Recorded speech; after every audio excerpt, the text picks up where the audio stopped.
नमस्कार, स्वागत है आप सभी का उत्तराखंड न्यूज में। मैं हूं आपके साथ कुमार कुणाल धीरज। उत्तराखंड निवेश और आधारिक संरचना बोर्ड यानी UIIDB की बैठक में मुख्यमंत्री पुष्कर सिंह धामी ने अधिकारियों को कई निर्देश दिए। सीएम ने कहा कि जून 2026 तक का लक्ष्य रखा गया है, सभी कार्य तेजी से धरातल पर उतारे जाए। सचिवालय में हुई इस बैठक में कैबिनेट मंत्री सुबोध उनियाल भी मौजूद रहे। सीएम ने कहा कि विकास के साथ विरासत को भी बचाए रखने के लिए अधिकारियों को निर्देश दिए गए हैं। सीएम धामी ने कहा कि गंगा कॉरिडोर, ऋषिकेश और हरिद्वार के साथ ही कालसी में बनने वाले हरिपुर घाट को लेकर चर्चा हुई। एक टाइम बाउंड तय किया गया है। सीएम धामी ने कहा कि हमारे सभी जनप्रतिनिधि और स्टेक होल्डर्स हैं, उनसे हम चर्चा करेंगे, बातचीत करेंगे। सीएम धामी ने कहा कि हमारी विरासत भी बनी रहे, विरासत के साथ विकास हो। यदि बात पीएम मोदी भी यही बात कहते हैं। हम लोग योजना के साथ आगे बढ़ेंगे और सभी अधिकारियों को इसी के तहत निर्देशित किया गया है। सीएम धामी ने कहा कि केंद्रीय गृह मंत्री अमित शाह ने संविधान पर चर्चा के दौरान उत्तराखंड की तरह दूसरे बीजेपी शासित राज्यों में यूसीसी को लागू करने की बात कहकर बीजेपी के वैचारिक एजेंडे को अमली जामा पहनाने की रणनीति का खुलासा कर दिया है।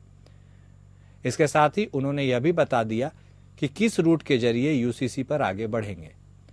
अमित शाह ने साफ साफ शब्दों में कहा है कि उत्तराखंड की तर्ज पर बीजेपी शासित राज्यों में यूसीसी को लागू करेंगे। ऐसे में माना जा रहा है कि 370 और एक देश एक चुनाव की तरह संसद के बजाय विधानसभा के जरिए अपने एजेंडे को अमली जामा पहनाया जाएगा। यूसीसी को लेकर मुख्यमंत्री पुष्कर सिंह धामी, प्रधानमंत्री और गृह मंत्री का आभार उन्होंने जताया। 2022 विधानसभा चुनाव का संकल्प था, वह पूरा किया। उत्तराखंड राज्य यूसीसी को लेकर अग्रणी राज्य में होगा। हमारे संवाददाता सतीश कोठारी हमारे साथ फोन लाइन पर जुड़ चुके हैं, सीधे उनका रुख करेंगे। सतीश, जिस तरह से मुख्यमंत्री ने सचिवालय में अधिकारियों के साथ बैठक की है, उन्हें कई दिशा निर्देश दिए हैं, उपलब्धियों को भी गिनाया है, ऐसे में उनके द्वारा किए गए इन बातों का क्या महत्व रखता है और कुछ क्या क्या उन्होंने ऐड ऑन किया और किस दिशा में अधिकारियों को निर्देश दिए गए हैं? मुख्यमंत्री धामी की तो हमें जो है लगातार प्रदेश को बढ़ावा देने, प्रदेश में रोजगार, प्रदेश में हर उस विकास की ओर अग्रसर करने वाली बातें करते हैं, अधिकारियों को दिशा निर्देश देते हैं जो एक प्रदेश के विकास के लिए होनी चाहिए। मैं बात करूं, इस समय काफी सालों से चर्चा चल रही थी कि उत्तराखंड में शीतकाल यात्रा हो, तो एक वो काबिल तारीफ है कि शीतकाल यात्रा के लिए बढ़ावा देने की बात करते हैं लगातार। अभी कल जिस तरीके से यूसीसी की बात करी, तो यूसीसी की बात में उत्तराखंड को सबसे पहले जो है, उत्तराखंड ऐसा राज्य है जहाँ यूसीसी लागू किया जा रहा है। तो कल केंद्र में नरेंद्र मोदी की बात करें, चाहे अमित शाह की बात करें, उन्होंने भी सराहना करी उत्तराखंड की। सबसे पहले जो भाजपा शासित राज्य है, उत्तराखंड में यूसीसी लागू और जनवरी में किया जाएगा। और इसी तरीके से लगातार धामी जो है उत्तराखंड से, चाहे मैं आपदा की नीति की बात करूं, चाहे मैं अन्य की नीति उनकी बात करूं, तभी आपने 3 दिन पहले देखा होगा उत्तराखंड में आयुष को बढ़ावा देने की बात करें, चाहे खेल को बढ़ावा देने की बात करें, तो लगातार मुख्यमंत्री धामी लगातार ये चाह रहे हैं कि उत्तराखंड में हर युवा को रोजगार मिले और उत्तराखंड जो है 2025 तक अग्रणी राज्यों में गिना जाए। ठीक है, बहुत धन्यवाद सतीश आपका हमारे साथ जुड़ने के लिए, बातचीत करने के लिए।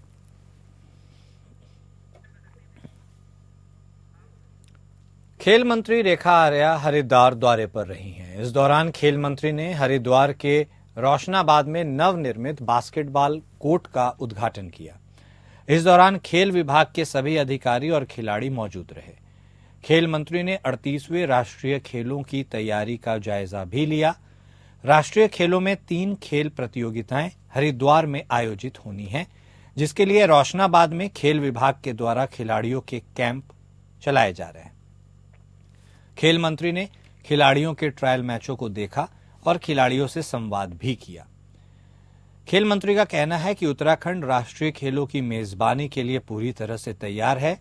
खिलाड़ियों का उत्साह देखकर लगता है कि उत्तराखंड खेलों के सफल आयोजन के साथ साथ राष्ट्रीय खेलों में जीत भी हासिल करेगा।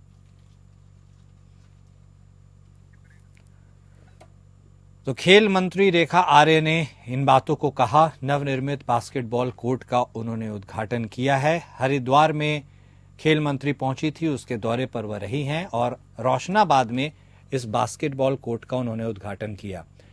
इस दौरान सभी खेल अधिकारी भी वहां पर मौजूद थे। 38वें राष्ट्रीय खेलों की तैयारी का भी इसी दरमियान उन्होंने जायजा लिया है और यह स्पष्ट किया है उन्होंने कि जिस तरह से उन्हें मेजबानी का मौका मिला है, उत्तराखंड के तमाम एथलीट्स और स्पोर्ट्स पर्सन इन खेलों में उत्तराखंड का परचम लहराते हुए भी नजर आएंगे, ऐसी उन्होंने उम्मीद की है।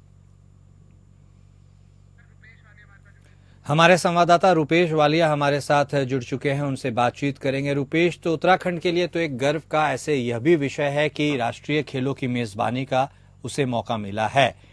ऐसे में आगे खेलों और प्रतिस्पर्धा को लेकर के उत्तराखंड के जितने प्रतिभागी होने वाले हैं उनके बीच कैसा माहौल है और खेल मंत्री के द्वारा इस दौरे से क्या कुछ और अहम बातें निकलकर सामने आई है? देखिए थोड़ा खेल मंत्री रेखा आर्य ने यहाँ बास्केटबॉल का जो नवनिर्मित बास्केटबॉल का जो ग्राउंड है उसका उद्घाटन यहाँ पर किया है। तो ये वाकई हरिद्वार के जो युवा खिलाड़ी हैं उनके लिए बड़ा ही सौभाग्य की बात है कि उन्हें अब ऐसा मंच मिल रहा है जिसके माध्यम से जो विभिन्न तरीके के खेल हैं वो यहाँ पर आयोजित किए जाते हैं। तो इसी को देखते हुए जो खेल मंत्री रेखा आर्य है उन्होंने हरिद्वार का दौरा किया और साथ ही साथ जो 38वें राष्ट्रीय खेल की जो तैयारियां चल रही हैं उनका भी यहाँ पर जायजा लिया है, क्योंकि 3 खेल प्रतियोगिताएं आयोजित होनी है। उस खेल जो राष्ट्रीय खेल प्रतियोगिता होगी जिसके लिए रोशनाबाद में खेल विभाग के द्वारा खिलाड़ियों के कैंप चलाए जा रहे हैं। यहाँ पर जो विभिन्न युवा खिलाड़ी हैं जो विभिन्न प्रदेशों से आए हुए हैं वो सब यहाँ पर रोशनाबाद का जो स्टेडियम है वंदना कटारिया स्टेडियम, वहाँ पर ये कैंप चलाए जा रहे हैं। और खेल मंत्री ने जो है यहाँ पर उनके जो ट्रायल मैच है उसको भी देखा। उनका साफ साफ कहना यह था कि राष्ट्रीय खेलों की मेजबानी के लिए उत्तराखंड पूरी तरीके से तैयार है और जो 38वें राष्ट्रीय खेल यहाँ पर आयोजित किए जाने हैं उसे लेकर युवाओं में भी उत्साह है और साथ ही साथ सरकार के स्तर पर भी युद्ध स्तर पर तैयारियां यहाँ पर की जा रही हैं। इसी को के मद्देनजर जो खेल मंत्री रेखा आर्य हैं वो उन्होंने यहाँ पर रोशनाबाद क्षेत्र का दौरा किया और बास्केटबॉल का जो ग्राउंड है उसका उद्घाटन किया।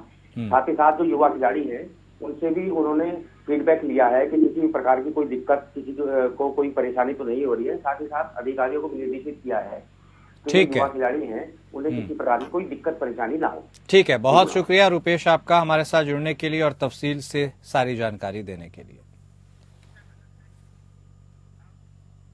वहीं बागेश्वर जिले के भ्रमण पर आए कैबिनेट मंत्री धन सिंह रावत ने कलेक्ट्रेट में 2,51,14,000 रुपए की योजनाओं का शिलान्यास किया। उन्होंने अधिकारियों से निष्ठा और ईमानदारी से कार्य करने को कहा है। उन्होंने कहा कि विकास कार्य के लिए धन की कमी नहीं होने दी जाएगी। आयोजित कार्यक्रम में कैबिनेट मंत्री डॉक्टर रावत ने 60.27 लाख से राइंका सानिउडियार के कक्षों के निर्माण, उसके साथ ही 35.60 लाख रुपए से सूपी में कक्षों के निर्माण, 50 लाख रुपए से सामुदायिक स्वास्थ्य केंद्र कांडा में ब्लॉक पब्लिक हेल्थ यूनिट और 45 लाख रुपए से राइंका भटखोला के विद्यालय भवन की वृहद मरम्मत और सुदृढ़ीकरण कार्यों का शिलान्यास किया है।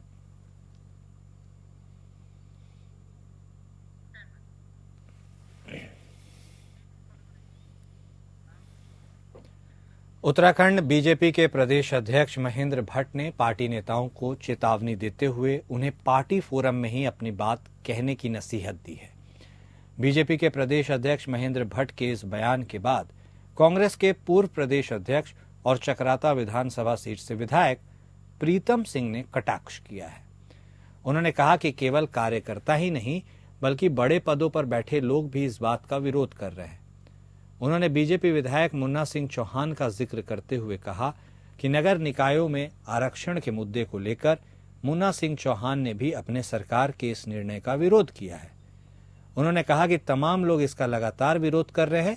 वहीं बीजेपी प्रदेश अध्यक्ष ने सबको नसीहत दी है कि वह मीडिया में बयानबाजी करने से बचे।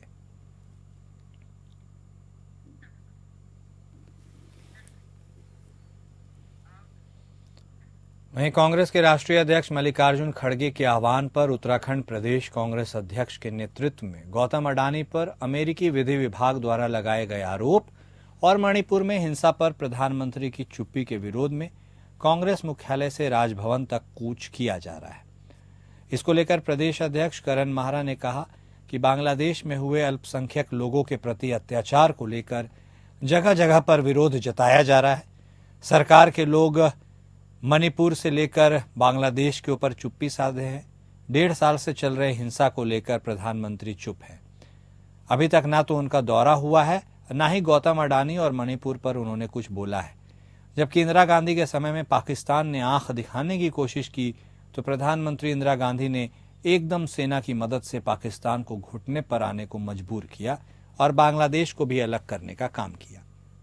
उन्होंने कहा कि प्रधानमंत्री नरेंद्र मोदी अल्पसंख्यकों के साथ हो रहे दुर्व्यवहार या हिंसा को लेकर सख्त कदम क्यों नहीं उठाते हैं और क्यों मणिपुर पर बोलने से बचते हैं। ऐसे तमाम अन्य मुद्दे जैसे बेरोजगारी, महिला के प्रति बढ़ते अपराध, किसानों का हक मारने वाली सरकार के खिलाफ कांग्रेस मुख्यालय से राजभवन का घेराव कर रही है। उन्होंने कहा कि कांग्रेस पार्टी जनता के मुद्दों को उठाने वाली पार्टी है, सदन से लेकर सड़क तक लोगों के हक की लड़ाई लड़ती है। वहीं दूसरी तरफ बीजेपी के राज्य मंत्री देवेंद्र भसीन ने कहा कि कांग्रेस मुद्दाहीन पार्टी है। कांग्रेस पार्टी जो कूच कर रही है उससे उसको कोई फायदा नहीं होगा, क्योंकि कांग्रेस पार्टी की वास्तविकता लोगों को पता है।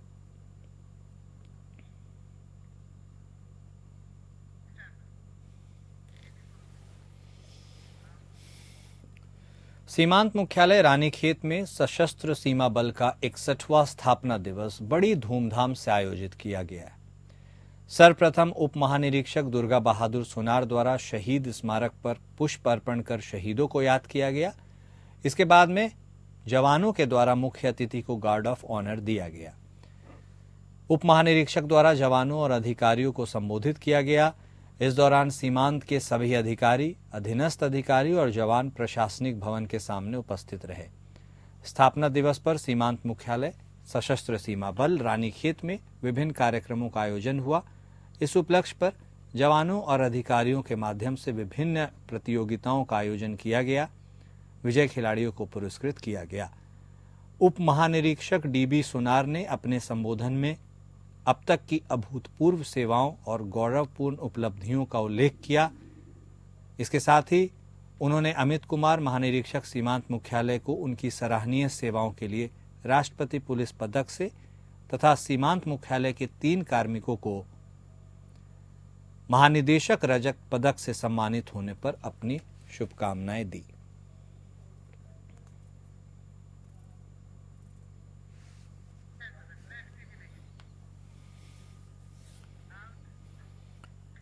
ऋषिकेश कर्णप्रयाग रेल परियोजना की टनल में एनडीआरएफ, एसडीआरएफ, पुलिस प्रशासन और राजस्व विभाग की टीम ने मॉक ड्रिल किया।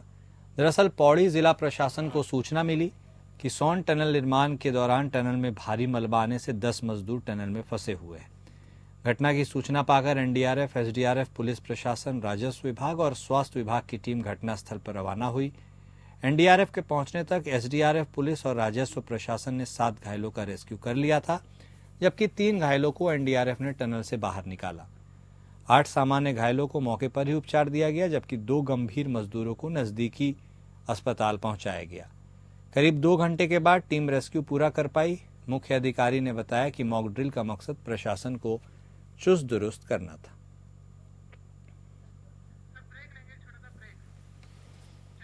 हरिद्वार के पथरी क्षेत्र में रहने वाले दंपत्ति ने अपने 2.5 दिन की बच्ची के शव को रिसर्च के लिए दून मेडिकल कॉलेज को सौंप दिया है, जिसके बाद परिवार की सराहना की जा रही है। पथरी थाना क्षेत्र के पुरुषोत्तम नगर के रहने वाले राम मेहर सिंह की पत्नी नैन्सी ने 8 दिसंबर को एक बच्ची को जन्म दिया था। बच्ची की हालत ठीक न होने पर डॉक्टर ने उसे सीसीयू में रखा। हालांकि 11 दिसंबर की सुबह बच्ची की मौत हो गई। परिवार बच्ची के शव को घर वापस लाने की तैयारी में जुटा था, लेकिन उसी वक्त दधीची देहदान समिति से जुड़े लोगों ने उनसे संपर्क किया और बच्ची की देहदान के लिए उन्हें प्रेरित किया। समिति और चिकित्सकों की बात से प्रभावित होकर राम मेहर सिंह और उनकी पत्नी ने बच्ची के देहदान करने का निर्णय लिया। इसके बाद दून मेडिकल कॉलेज के एनाटॉमी विभाग को 2.5 दिन की बच्ची का देहदान दिया गया। यह देश का पहला मामला है जब इतने कम आयु के बच्चे के शव का दान किया गया है। देहदान की प्रक्रिया के दौरान समिति और चिकित्सकों ने नवजात बच्ची का नाम सरस्वती रखा। सरस्वती केशव को म्यूजियम में रखा जाएगा। बच्ची की देहदान के बाद अपने घर पहुंचे राम मेहर सिंह और उनकी पत्नी काफी दुखी हैं। हालांकि उन्हें इस बात की संतुष्टि है कि उनके इस कदम से नवजात बच्चों की चिकित्सा में सहयोग मिलेगा।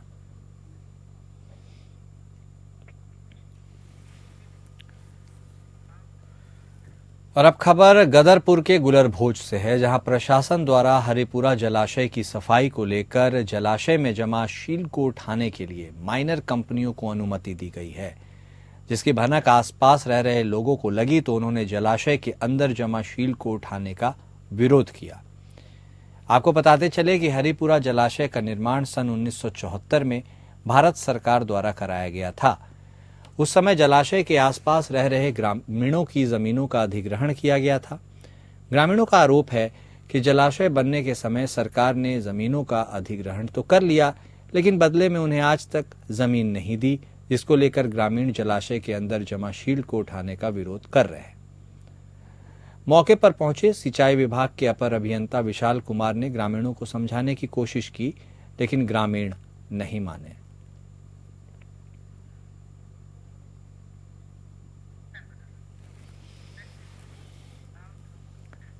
उत्तराखंड पावर कॉरपोरेशन लिमिटेड की ओर से सौर ऊर्जा को बढ़ावा देने का निरंतर प्रयास किया जा रहा है। विभाग की कोशिश है कि वह देश के सर्वश्रेष्ठ राज्य में आए।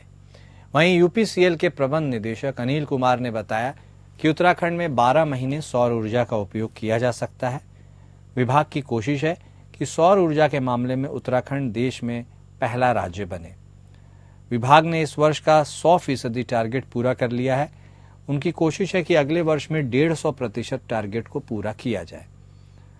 उन्होंने बताया कि विभाग की ओर से जल्द सब्सिडी दिए जाने के साथ ही अन्य कार्यों को तेज गति से पूरा किया जा रहा है। उन्होंने कहा कि मुख्यमंत्री पुष्कर सिंह धामी की ओर से सौर ऊर्जा को स्वरोजगार से जोड़ने का भी लक्ष्य रखा गया है, जिसके लिए विभाग कार्य कर रहा है।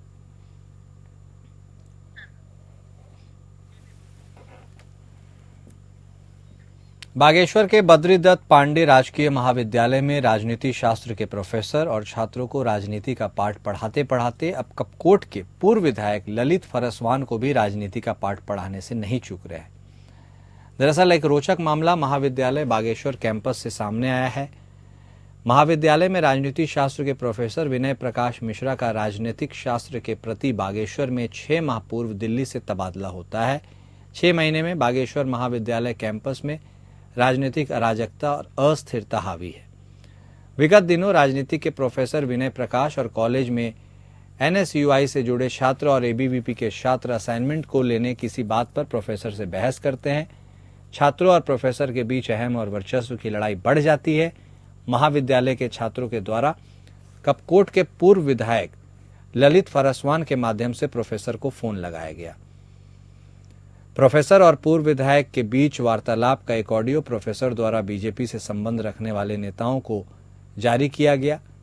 ऑडियो में हुई बहसबाजी को लेकर एबीवीपी के छात्र प्रोफेसर के पक्ष में पूर्व विधायक कपकोट का पुतला भी फूंक रहे हैं और राजनीतिक माहौल को गर्म करने का काम कर रहे हैं।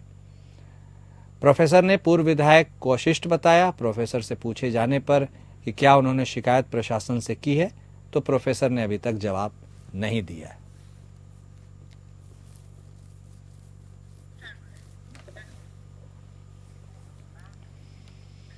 वहीं देहरादून जिले के जिलाधिकारी सवीन बंसल लगातार जनहित के मुद्दों पर कार्रवाई करते हुए और जनता की शिकायतों की सुनवाई करते हुए उसका निस्तारण करते हुए नजर आ रहे हैं, जिसके चलते उनके अधीनस्थ अधिकारियों और कर्मचारी भी अपने अपने क्षेत्रों में सक्रिय हो रहे हैं। इसका सीधा लाभ जनता को मिल रहा है। इसी क्रम में बीते दिनों तहसील विकासनगर में 2 प्रकरण सामने आए। जिलाधिकारी सवीन बंसल के दरबार में ये पहुंचे। जिलाधिकारी के निर्देश पर एडीएम और तहसील प्रशासन की टीम दोनों प्रकरणों पर शिकायत का निवारण करने मौके पर पहुंची। उन्होंने बैरीगावाला ग्राम पंचायत के शिकायतकर्ता और ग्रामीणों से बात की। इस दौरान उनकी दिक्कतों को सुना। भूमि पर जो अवैध कब्जा पाया गया उसकी प्लॉटिंग हुई और उसे फिर इसका निस्तारण किया गया। इसके साथ ही दूसरी जगह करीब 4 से 5 बीघा सरकारी भूमि पर खेती हुई पाई गई, जिसके चलते कब्जाधारी को वहां से फसल हटाने के निर्देश दिए गए।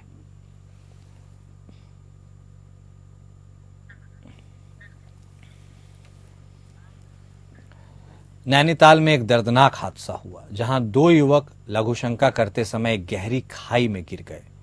घटना भवाली मार्ग पर टूटा पहाड़ के पास हुई। दोनों घायल युवकों को एसडीआरएफ और स्थानीय पुलिस ने रेस्क्यू किया और स्ट्रेचर और रस्सी के माध्यम से उन्हें खाई से बाहर निकाला। घायल युवकों को नजदीकी बीडी पांडे चिकित्सालय में पहुंचाया गया, जहां उनका उपचार हो रहा है। रेस्क्यू टीम में अर्जुन सिंह, राजेंद्र सिंह समेत अन्य लोग मौजूद थे।